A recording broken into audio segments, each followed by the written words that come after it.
So what you just saw was an extremely quick visual aid that kind of summarizes the last video I did and what I plan to do with my gun. The picture with the red markings in writing shows where I chopped off the rail and shows the rail mount that is part of the bottle clamp, part of the bottle covering, including the clamp that I wanted to keep, that one clamp. The blue writing and highlighting shows where I chopped off the portions of the bottle clamp I did not want to keep, and also the end of the rail that's gone. So that was just another visual aid of what I wanted to do and what I ended up doing.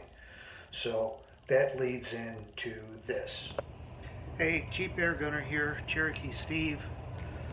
Just had a day here this weekend where I was able to look at and actually do a couple of things with my Hatsan Hercules Bully. Number one, the first thing I did after getting it back and seeing the numbers that I was getting from it, I decided to remove the top portion of the gun from the stock, and I checked the hammer spring tension. Now, I would have assumed that where I had it, which was as high as it could go, like I said, if I went 1/3 more of a turn with the hammer spring adjustment screw, the bolt wouldn't cock, it wouldn't come back far enough. So obviously the hammer spring would be too much compressed with just 1/3 of a turn. And backing it off, that 1/3 of a turn allows it to cock and allows the sear to engage and hold the hammer back. So it was adjusted as high as it could be prior to me sending it in. Then I got it back, got some numbers that weren't terrible, but seemed to be lower than what I've gotten in the past. I do keep a log of everything that I shoot here in my basement. You know, what gun I'm shooting, the date, velocities that I'm getting, just to keep an eye on everything. And I do that for absolutely everything that I have, from the lowest powered CO2 pistol that I have up to this 45 caliber Hatsan Bully. That's one of the main reasons for purchasing and having a chronograph, to really keep an eye on tendencies for a particular gun. Velocities start to drop, there's something to look at as to what might be causing that. Might have a problem. You might not. It might just be routine maintenance that needs to be done. But it's really one of the reasons I would highly recommend a chronograph. Now, in those first two pictures you saw, I indicated where I had cut, give a more visual aid to where I cut that top rail, and also where I, in the blue highlighted picture, where it was highlighted in blue was all the areas of the bottle clamp that I removed. So I guess that would be the best thing to show you, is exactly where and how it turned out. This is the front of the rail. As I said, I took it to work and I polished it out. I got it nice and flush, nice and smooth. Then I repainted the entire rail with a flat black and a matte clear coat. But it used to extend out past here, about to here. And as you can see, I did retain this part of the bottle clamp because I wanted to retain this clamp. because of the amount, my laser, the rail was going to have to stick out so I can mount my laser, and obviously not have it interfere with my scope. I'm not a big fan of those scope mounts that you attach other things to. The higher you get away from the barrel as well, the more problems you have with sighting in and setting things like a laser. You know, this is as close to the barrel as the scope is. I just like the location here. So, as well as this entire portion of the bottle clamp being gone. Although I could still feel some twisting, if I happen to grab it and twist forcefully, I can feel some movement in this area of the bottle clamp. That's not where I put my hand when I shoot the gun. I keep it just in front of the trigger guard over here. So my hand makes no contact with this whatsoever. So as far as affecting accuracy in a negative way, I don't think this clamp is going to be an issue. I don't think this portion of the bottle clamp is going to be an issue. The 3M tape is fully cured now. It does have a secure mount for the sling. Just to be on the safe side, I believe I am going to go ahead and order a sling mount to be attached to that Saber Tactical bottle clamp that has a Picatinny rail on the bottom, which will mount right here on the bottle. And you know, most likely I will be using whatever I come up with for a sling attachment for that point. That will make absolutely nothing tied in with this small band I kept in this clamp, just to allow more support for this rail. I really wanted to keep that clamp. So I'll do a little bit more talking as to what else happened this week. So getting back to that hammer spring tensioning screw, after I got it back and I saw the numbers that I got, which like I said weren't terrible, but were definitely lower than what I had seen before I sent the gun in, removed the upper part from the stock and noticed that the hammer spring adjustment screw had been backed off, and that was about 2 full turns from where I had it set, which was the highest it could be set. So that kind of raises some concerns for me, since it was in at Hotsun's service department and they decided on their own to back that hammer spring adjustment screw out. I'm like, what do they know that I'm not figuring out? I would figure the gun is capable of withstanding the power that's produced by the hammer spring adjustment screw being adjusted as far in as it can go, and the gun still be operable. That's what I would think. If it can be adjusted this far, it's capable of withstanding the pressure that's going to be involved with the air that's being released and the force of the hammer striking the valve and releasing air. I would think that would be built in and engineered in to the design of the gun, especially when it's the only way you can get velocities anywhere near what Hotsun is claiming. But I went ahead and readjusted it in for more power. Got it to that point where it was at. I could cock the gun 1/3 more of a turn. You couldn't. The sear wouldn't engage with the hammer. Back it off to that last spot I was at and tighten down the set screw for the hammer spring adjustment screw, and I put some shots over the Crony. First I did a full fill.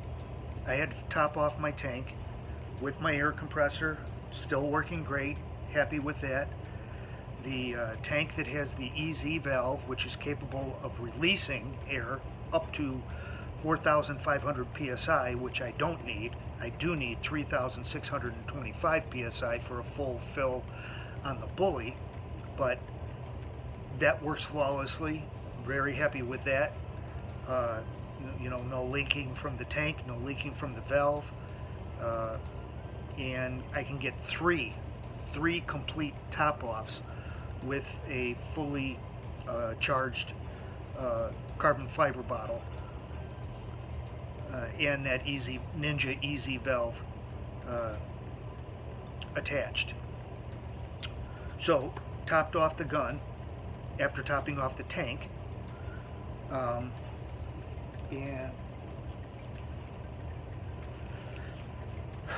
weighed what I was going to be shooting. First of all, with the full fill, I wanted to go with the heaviest ammo, thinking that would give me the most power. That was with a 246 grain slug. 246 grain. I had to use my single shot loading tray that I made. That's working great. Very happy with that. That gave me a velocity of 253. No, I'm sorry, 253. I'm jumping into the foot-pounds of energy. The velocity it gave me was 681 feet per second with a 246 grain slug, and that calculates out to 253.4 foot-pounds of energy. Now that's what I remember seeing prior to having the gun in for service. With that weight of a slug, getting into the 680s, I knew was possible, and this was back in the 680s, just over 681, and over 250 foot-pounds of energy, which is what I had just determined I was going to be happy with. It's not the 290 that Hatsan claims, but that's okay. 250 foot-pounds of energy is going to take a good medium-sized deer. It's going to take some wild pigs. That's what I'm looking for, and that's what I've just decided to accept. Now the second shot, with that first shot's worth of air being out of the tank, I shot a 215 grain slug and got a velocity of 701 feet per second. Now that's 234.7, almost 235 foot-pounds of energy from a 215 grain slug, and not a full fill on the gun itself. So I was very happy with that. Again, I believe that that's perfectly capable of taking down a medium-sized deer or an extremely large wild boar. Third shot, I went ahead, loaded up a round ball, 140 grain. Now that's with two shots already put through the gun and that much air being released from the gun's tank. But I got a velocity of 789 feet per second with a 140 grain round ball. Now that calculates out to 194 foot-pounds of energy. So I'm still I'm in the ballpark of 200 foot-pounds of energy with an extremely light form of ammunition. And, now I'm in the category of maybe a small deer, definitely not a medium-sized. Small deer with a very well-placed shot. A good-sized pig could still take. But again, that's the reason why I've got a portable tank. I've got a 90 cubic inch carbon fiber tank that I can fit in a backpack easily and bring with me. So if I am hunting and I get a shot, and whether it's a hit or a miss, and I decide to keep hunting and would really like a full tank on my gun for a next shot, I can easily top it off. But I was happy with those numbers. Now, it brings me back to thinking about why did Hatsan back off the hammer spring adjustment screw? Is it necessary to keep that clanking sound, whatever it was that came loose and was sliding back and forth as the gun was tipped, upwards and downwards? Are they aware of the fact that having the hammer spring adjusted as high as it can go is going to cause that to re-happen? I don't know. Hopefully not. Again, my feeling is that the gun should be engineered to withstand the highest power that it's capable of producing.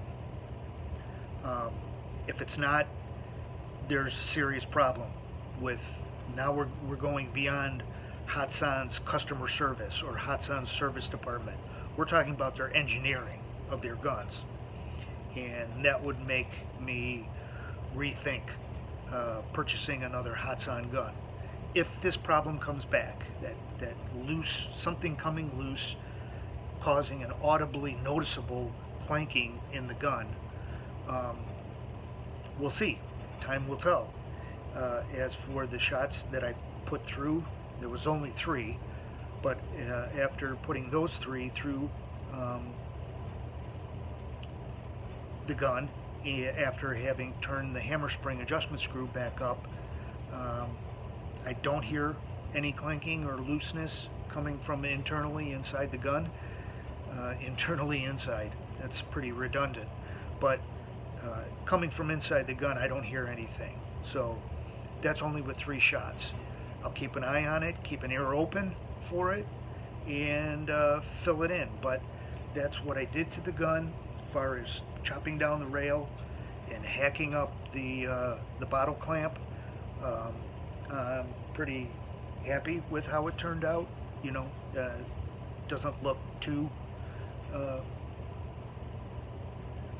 amateurish, and the power numbers with the hammer spring, where it can go and still have a functioning gun, it gives out numbers that I am more than happy to just accept. It's an extremely powerful gun. Certainly won't deny that. But when it is a powerful gun, is it a gun capable of staying together and not have parts come loose or have parts come apart? That we'll have to see. So I'm kind of reserving judgment, an overall judgment on the gun, but I'll post up anything else that I find in regards to it and any updates I make to the gun itself. So thanks for checking this out. If you liked it, click the like button, subscribe, and follow up with more updates on this particular gun and my other guns that I have already done reviews on. You guys shoot safe.